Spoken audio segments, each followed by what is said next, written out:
Where in the world are you all watching from today?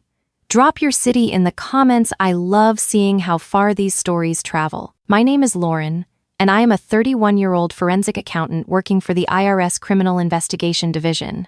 I know when people hear IRS, they picture someone gray and boring sitting behind a pile of tax forms. But my job is nothing like that.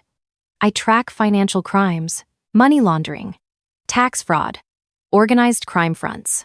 I work cases that sometimes run parallel to FBI investigations. I carry a badge. I have made arrests. My work has put people in federal prison. My sister has spent the last 4 years telling our entire family that I made all of it up. I need you to understand something before I tell you what happened at my cousin's wedding last June. I need you to understand the full picture of who my sister is, because what she did that day did not come out of nowhere. It was the conclusion of years of quiet, calculated damage, and I watched it build, piece by piece, and told myself it would never go that far. I was wrong. My sister's name is Dana. She is 3 years older than me, and growing up, she was the one everyone pointed to as the success story. She went to a good state school, got a business degree, married a man named Greg who sells commercial real estate, and settled into a comfortable life in the suburbs about 40 minutes from where our parents live. On the surface, Dana has everything figured out. Nice house, 2 kids, a husband who coaches Little League. She posts about it constantly. What Dana does not have is a career of her own anymore. She left her job at a marketing firm when her first child was born and never went back. That is her choice, and I have never once judged her for it. But somewhere along the way, Dana started judging herself, and she started measuring that judgment against me. I did not plan to end up where I did professionally. After college, I got a master's degree in accounting, passed my CPA exam, and was working at a mid-size firm in Chicago when a recruiter reached out about a position with IRS CI. The interview process was long. The background check felt like it would never end. When I got the offer, I cried in my car for 20 minutes because I could not believe it was real. I called my parents first. My mom screamed. My dad got quiet in that way he does when he is proud, but does not know how to say it. Then I called Dana. She said, "So you're going to be a tax collector?" I laughed it off. I thought she was joking. She was not joking. Over the next 2 years, every time my job came up at family gatherings, Dana found a way to minimize it. When I mentioned working a case carefully, without details, the way I am trained to, she would make a comment. "Sounds very dramatic, Lauren." Or, "I didn't know the IRS had agents. I thought they just sent letters." Once at Thanksgiving, when my uncle asked me a genuine question about what my day-to-day looked like, Dana cut in before I could answer and said, "She basically audits people. It's accounting. I let it go. Every single time, I let it go. I am not someone who needs external validation. I know what I do. I know what it costs me, the long hours, the cases I cannot talk about, the tension of working financial crime investigations that sometimes get dangerous. I do not need my sister to understand it to feel good about my life." But Dana was not just minimizing me at dinner tables. I found out later, much later, that she had been telling other family members, in private, that she did not think my job was real. Not in those exact words, but in the way she would frame it. Lauren always had a flair for the dramatic. I think she works in accounting for the government, but she's made it sound much more exciting than it is. I don't know, Mom, has anyone actually seen her badge? Anyone actually looked it up? My aunt told me about those conversations after everything that happened. She said she never believed Dana, but she also never pushed back. She just nodded and changed the subject. That is how Dana operates. She plants seeds, waters them quietly, and then acts completely innocent when something grows. My cousin Becca got married in June. Becca is one of my favorite people on earth, funny, warm, completely chaotic in the best possible way. She had this beautiful outdoor wedding at a vineyard about 2 hours outside the city. The whole family was there, both sides, easily 150 people, maybe more. It was exactly the kind of event where everything feels elevated and important, where people are dressed up and emotional and paying attention. Dana had been at the venue since early morning. She was one of Becca's bridesmaids. I arrived in the afternoon, about 2 hours before the ceremony. I was wearing a pale green dress and heels I was already regretting. I found my parents at a cocktail table near the garden, hugged them, got a glass of water, and started making the rounds. Everything felt normal, lovely even. The vineyard was stunning, the weather was perfect, and I was genuinely happy to be there. The ceremony was beautiful. Becca cried. Her new husband cried. Half the guests cried. I held it together until they read their vows, and then I absolutely did not hold it together. By the time we moved into the reception hall, I was in a great mood, relaxed. Off-duty in every sense of the word. That was my mistake. I let my guard down completely. Dinner was served, hosts were made, the first dances happened. I was at a table with some cousins I do not see often, and we were laughing about something I cannot even remember what when I noticed Dana making her way across the room toward our table. She had a look on her face that I had seen before. Not angry exactly, purposeful. Like she had decided to do something and was walking toward it. She stopped a few feet from our table and spoke loudly enough that the people nearby could hear. "Lauren," she said, "I want to ask you something, and I want you to answer honestly in front of everyone." The table went quiet. A few heads turned. I looked at her. "Okay. Mom told me you've been telling people at work that you're some kind of federal investigator." She put a little emphasis on the word "some kind," just enough to make it sound absurd. "That you carry a badge and make arrests and work with the FBI." I kept my voice steady. "That's accurate." She smiled this patient, indulgent smile like she was talking to a child. "Lauren, come on. You're an accountant. You work for the IRS. There's nothing wrong with that, but you don't have to dress it up every time." My cousin across the table looked uncomfortable. I could see her glancing between me and Dana, not sure what to do. "I'm not dressing anything up," I said. "I'm a special agent with IRS Criminal Investigation. That's my actual title. That's what I do." Dana tilted her head. "Can I see your badge?" And there it was, the thing she had been building toward for 4 years. The public moment she had been waiting for 150 people, an open room, a microphone that had just gone quiet after the last toast. She had chosen this venue, this crowd, this moment on purpose. I looked at her for a long second. "I don't have it on me, Dana. I'm at a wedding." She spread her hands like I had just proven her point. "Right." She turned slightly, including the nearby tables in her performance. "My sister has been telling people for years that she's basically a federal agent, that she carries a gun, she makes arrests, she works these huge investigations." And I just think she paused, and her voice took on that careful, concerned tone. "It worries me, as her sister, because it's not true, and eventually it's going to catch up with her." Someone at a nearby table made a sound. I could not tell if it was sympathy or skepticism. I felt the room shift the way a room does when attention consolidates on a single point. My father had stood up from his seat 2 tables over. He was looking at Dana with an expression I could not fully read, somewhere between confusion and discomfort. I did not raise my voice. I felt something settle inside me, very still and very cold. The same thing that happens when I am in a deposition or sitting across from someone who thinks they are smarter than they are. "Are you done?" I asked her. "I'm worried about you," she said. "You've never worried about me a day in your life," I said quietly. "You've spent 4 years undermining me with our family, and you picked Becca's wedding to make your move. That's what this is." Her eyes flickered. Just for a second. Then the concerned expression came back.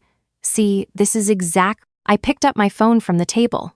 "I want to explain something here, because this matters. In my line of work, you build relationships.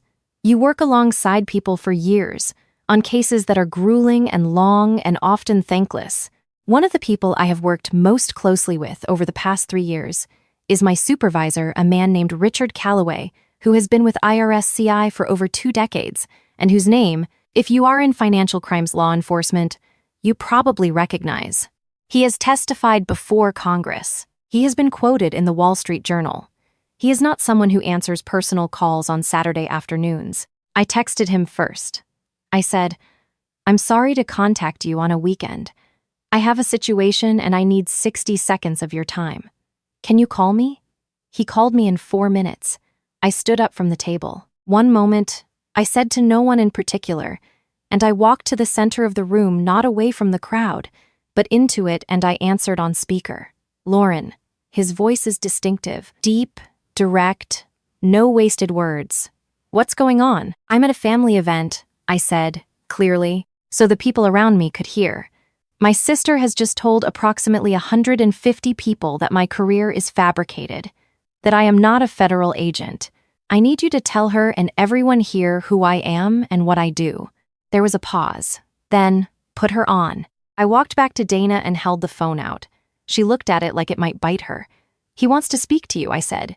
She did not take the phone, so I left it on speaker. Richard Calloway, Supervisory Special Agent with IRS Criminal Investigation, proceeded to explain in clear, professional, thoroughly unambiguous terms exactly who I was, my title, my division, my case history, in broad strokes, the commendations I had received, the fact that I had, in his words, one of the sharpest investigative minds on his team. He mentioned, almost as an aside, that I had been personally involved in an investigation that resulted in a 14-count federal indictment the previous year. He did not do this to humiliate Dana. He did it because I asked him to, and because he understood without me spelling it out that something important was happening, and that the truth needed a witness. When he finished, the room was very quiet. "Thank you," I said. "Take care of yourself," he said, and he hung up. I put my phone in my clutch and looked at my sister. Dana's face had done something I had never seen it do in 31 years of knowing her.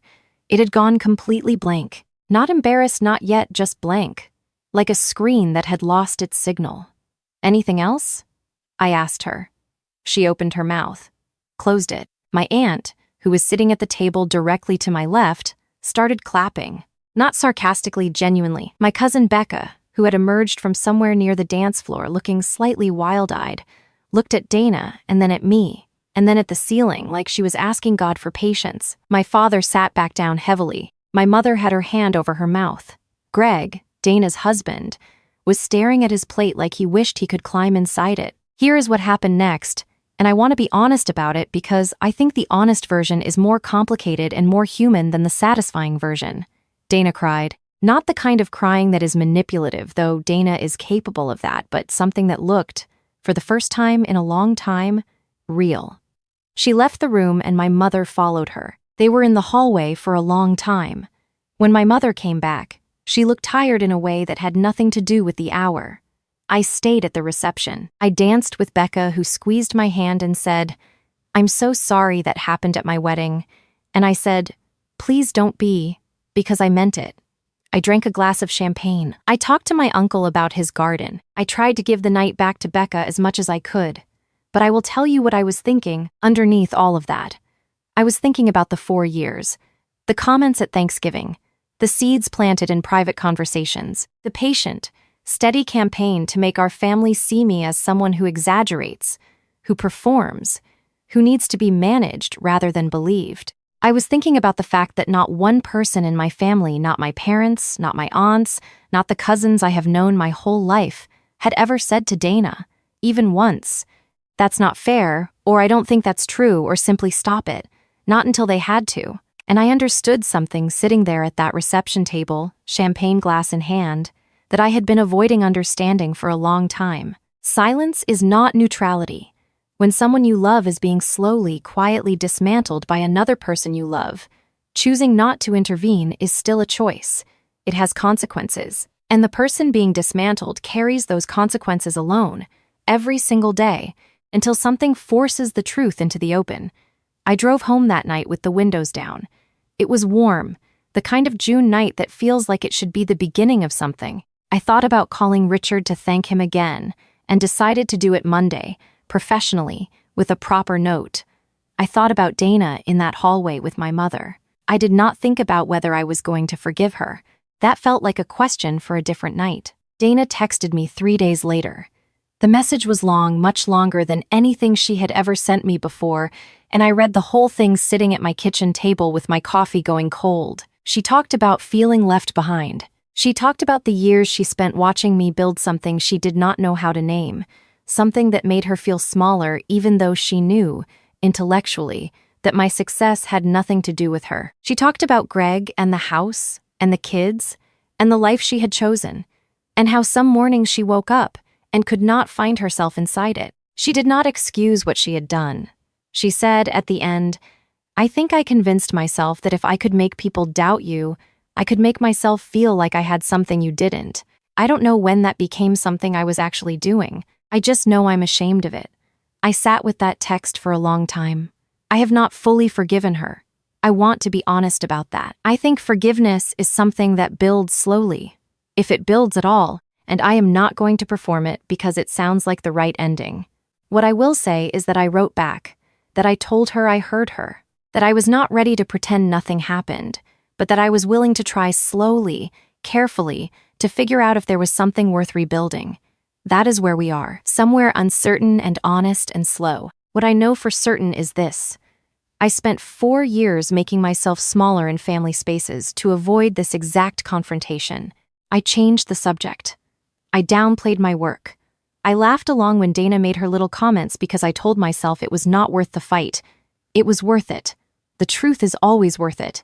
Not for the moment of vindication, though. I will not pretend that moment felt like nothing, but because living inside someone else's false version of you has a cost. It accumulates. It compounds. And one day you are sitting at your cousin's wedding being asked to prove to a room full of people that you are who you have always been. I am a special agent. I find financial crimes that other people cannot see. I follow money through systems designed to hide it. I work with people who are extraordinarily good at their jobs, and they consider me one of them. I did not need a room full of family members to believe that, but I am glad, I am genuinely, deeply glad that they finally do. If this story resonated with you, tap the like button, and make sure you subscribe so you never miss the next one. And tell me in the comments, have you ever had to prove yourself to the people who should have believed you all along? I read every single one.